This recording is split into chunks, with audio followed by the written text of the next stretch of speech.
नमस्ते, मैं doctor Vineet Jain, endoscopic ENT surgeon, Mahavir ENT hospital, Kota से हूँ।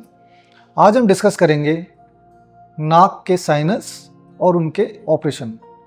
नाक में जैसे कई बार होता है कि नाक में सांस लेने में रुकावट आती है या फिर मवाद आती है, जिसे कॉमन टर्म में कहते हैं साइनोसाइटिस, यानी साइनस की बीमारी।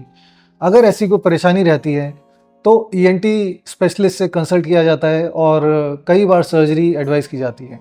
मोटे मोटे तौर पे अगर कोई साइनस की बीमारी है तो 70-80% टाइम वो दवाई से ही ठीक हो सकती है, बशर्ते कि हम उसे प्रॉपर तरीके से हम डायग्नोज करें, उसका कारण पता लगाएं कि कौन कौन से साइनस इन्वॉल्व हैं, मेडिकल ट्रीटमेंट से ट्रीटेबल है कि नहीं है, ये सब पता लगाया जाता है। और कुछ बीमारियां होती हैं साइनस की जिसमें ऑपरेशन की आवश्यकता रहती है, जो बिना ऑपरेशन के ठीक नहीं हो सकते।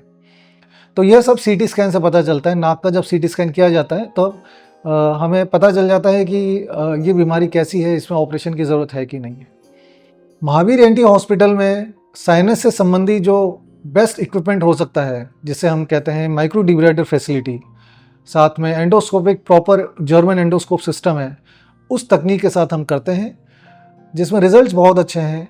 और डिब्राइडर का फ़ायदा ये रहता है कि इसमें रिकवरी टाइम बहुत फास्ट हो जाता है, यानी जहाँ पर 4 से 6 हफ्ते लगते थे ठीक होने में नाक के ऑपरेशन के बाद, वहीं पर यह 2 से 3 हफ्ते में फुल रिकवरी आ जाती है।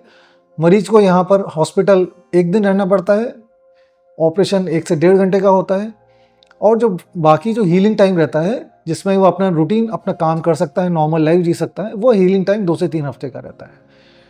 तो पिछले 15 साल से मैं यह प्रैक्टिस कर रहा हूँ दूरबीन सर्जरी, और इस पूरे एरिया में कोटा रीजन की बात करें तो सबसे बड़ा ईएनटी फैसिलिटी है आज की तारीख में महावीर ईएनटी हॉस्पिटल। और बेस्ट फैसिलिटीज़ के साथ हम एंडोस्कोपिक साइनस सर्जरीज कर रहे हैं। कई बार कुछ पेशेंट्स रहते हैं जिनमें कोई गांठ आ गई, कोई ट्यूमर आ गया, वो भी दूरबीन से ही किया जाता है बिना चीर फाड़ के। तो सबसे उच्चतम तकनीक यूज़ की जाती है यहाँ पर महावीर ईएनटी हॉस्पिटल में, NABH सर्टिफाइड है। और हम लोग पूरी तरह से कॉन्फिडेंट रहते हैं कि अगर हम कोई नाक का ऑपरेशन कर रहे हैं तो उसमें मरीज को कम से कम तकलीफ हो और फास्टर रिकवरी हो। इसी उद्देश्य के साथ हम काम कर रहे हैं। धन्यवाद।